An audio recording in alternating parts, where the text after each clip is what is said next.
নমস্কার বন্ধুরা, the ভিলবয় Rahul YouTube চ্যানেলে তোমাদের আরও একবার অনেক অনেক স্বাগত জানিয়ে আমি আমার আজকের ভিডিওটি শুরু করছি। বন্ধুরা, তোমরা তো জানোই যে আমি একজন ছাগল পালক আর তার সাথে ছাগল পালক ইউটিউবার। ছাগল পালন সংক্রান্ত নিত্য নতুন ভিডিও ও আইডিয়া আমি আমার ইউটিউব চ্যানেলের মাধ্যমে নিয়মিত তোমাদের সামনে তুলে ধরি। তাই যারা আমার ভিডিওগুলি দেখো তাদের আমি অসংখ্য ধন্যবাদ জানাই।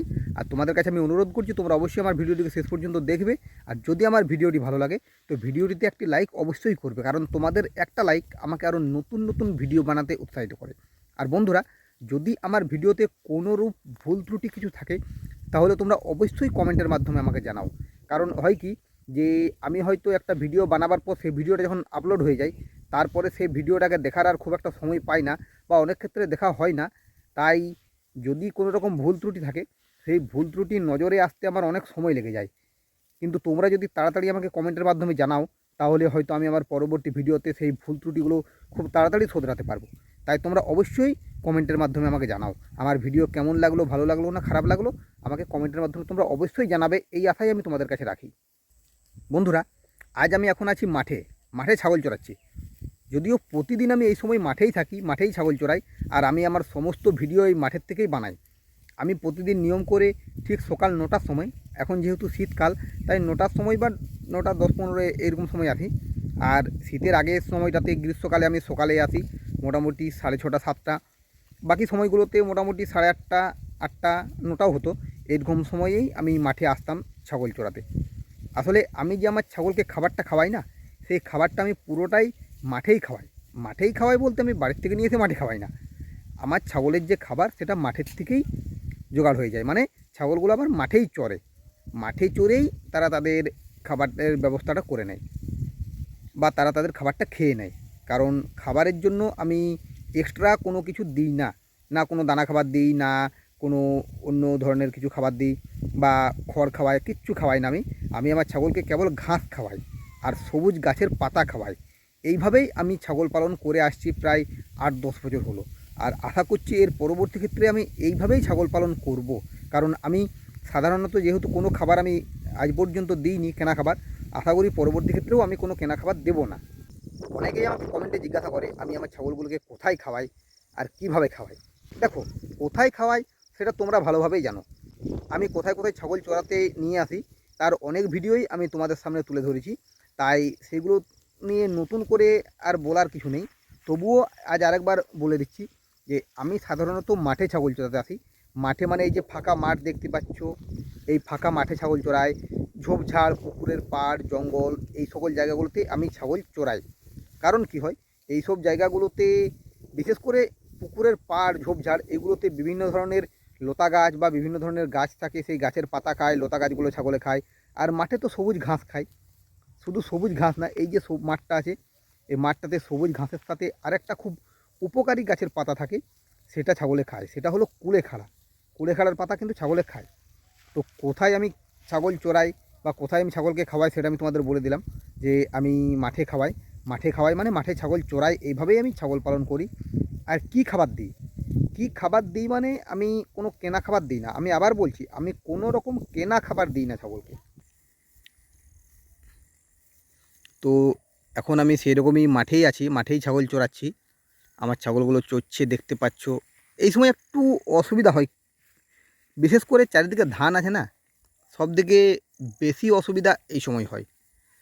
আমি যে সারা বছর যে ছাগল পালন করি তার মধ্যে এই 2 মাস, এই কার্তিক মাস আর অগ্রহায়ণ মাস, এই দুটো মাস সবথেকে বেশি সমস্যা হয় বা সবথেকে বেশি অসুবিধা হয় ছাগল পালনের ক্ষেত্রে। চারিদিকে পাকা ধান, ছাগলগুলো এমন ধানের দিকে দৌড়ে না, সত্যি এই সময়টাতে ছাগল রাখতে একটু অসুবিধা হয়। বিশেষ করে এই ধানের সময়, আর ছাগল যদি একবার ধান খেতে শুরু করে তাহলে শরীর খারাপ হতে বাধ্য, পেটের সমস্যা হতে বাধ্য, পাতলা পায়খানা হবেই হবে।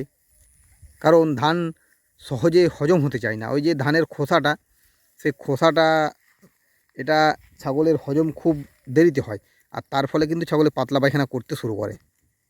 তো যাই হোক, এই সময়টাতে একটু কষ্ট করে থাকতে হয়। শুধু এই সময়টা বলতে আরেকটু অসুবিধা কী হয়, যে এই যে ধানগুলো এখন খেতে উঠে যাচ্ছে, উঠে যাবার পরেও যে ধানের ক্ষেতগুলো, তাতে কিছু ধান ঝরে পড়ে থাকে।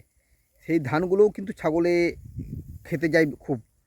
তাই একটু মানে অসুবিধা হয়ে যায়, একটু আগলে রাখতে হয় যাতে ছাগলগুলো ওই ধান ক্ষেতের না নামে।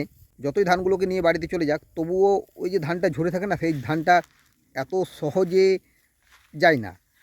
সেই ধানটা হয়তো পাখিতে খাবে বা পিঁপড়েতে খাবে, তো তারা যে খাবে এত সহজে কিন্তু এই ধানটা এত তাড়াতাড়ি শেষ হয় না। আর এমন একটা ছাগলের অভ্যাস বা ছাগলের স্বভাব বলা চলে, তারা ওই ধানটাই খেতে চাইবে। সারাদিন তুমি যতই ঘাসের মধ্যে রাখো না কেন, তারা ওই একটি ধানের জন্য কিন্তু চেটে বেড়াবে, যে একটা ধান কোথায় আছে, ওই একটি ধান খাবো, ঘাস খাবো না, গাছের পাতা খাবো না। তাই এই সময়টা একটু সমস্যাটা বেশি হয়। মানে ঠিকভাবে যদি ছাগলগুলোকে রাখতে না পারি, তাহলে ছাগলের শরীর খারাপ হতে বাধ্য। অন্য সময়গুলোতে কী হয়, যে আমি ছাগলগুলোকে ছেড়ে দিলাম, এক জায়গায় হয়তো বসে থাকি, কেবল নজরে রাখি। আর এই সময়টা হচ্ছে কি, এই সময়টা ছাগলের মুখের গোড়ায় গোড়ায় থাকতে হয়, তাই এই সময়টাতে পরিশ্রমটা বেশি হয়।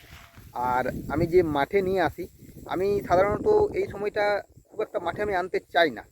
আমাদের যে বাড়ির সামনাসামনি যে ছোটোখাটো জঙ্গল ঝোপঝাড়গুলো আছে বা ফাঁকা ডাঙ্গা আছে, আমি সেইগুলোতে বেশি চড়াতে চাই, কারণ সেইগুলোতে ধানের ঝামেলাটা খুব একটা থাকে না। আর সেইগুলোতে ছাগলগুলো খুব তাড়াতাড়ি খাবারটা খায়, খুব তাড়াতাড়ি ছাগলের পেট ভরে। তাই আমি এই সময়টাতে খুব একটা মাঠে আনতে চাই না। আমি চাই যে এই সময়টা যেন ছাগলে ওইখানেই চড়ে। তারপরে আবার পৌষ মাসের মোটামুটি 15 তারিখ 20 তারিখের পর থেকে ছাগলগুলোকে যদি নিয়ে আসি, খুব একটা অসুবিধা হয় না, কারণ সেই সময় মাঠের ধানটা অনেকটা কমে যায়, থাকে কিন্তু এখন যেভাবে ছড়িয়ে ছিটিয়ে আছে সেরকম থাকে না, অনেকটা কমে যায়। তাই সেই সময়টাতে ছাগলগুলো খুব একটা ধান খেতে পায় না বেশি। কারণ কি হয়, ওরা পাখিতে খায়, পিঁপড়েতে খায়। আর এছাড়াও যে বিভিন্ন ছাগল গরু বাছুর অনেকেরই আছে।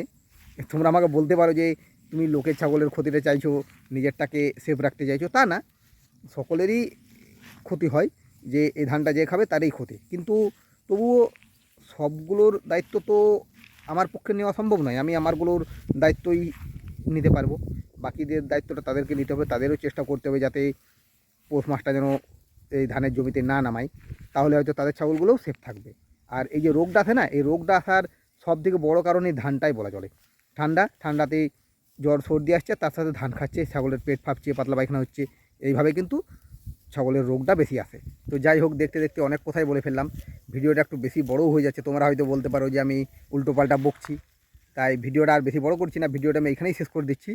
যদি আমার ভিডিওটি তোমাদের ভালো লাগে, তো ভিডিওটিতে একটি লাইক অবশ্যই করবে, কারণ তোমাদের একটা লাইক আমাকে আরও নতুন নতুন ভিডিও বানাতে উৎসাহিত করে। আর যে সমস্ত ভিউয়ার্স এখনও আমার চ্যানেলটিকে সাবস্ক্রাইব করোনি, তারা অবশ্যই আমার চ্যানেলটিকে সাবস্ক্রাইব করো, আর অবশ্যই বেল আইকনটিকে প্রেস করো, কারণ আমার যে কোনো ভিডিওর নোটিফিকেশান সর্বপ্রথম যেন তোমার কাছেই পৌঁছায়। আজকের মতো ভিডিওটা আমি এইখানেই শেষ করছি। এরপরে তোমাদের সাথে দেখা হবে নেক্সট ভিডিওতে। ধন্যবাদ।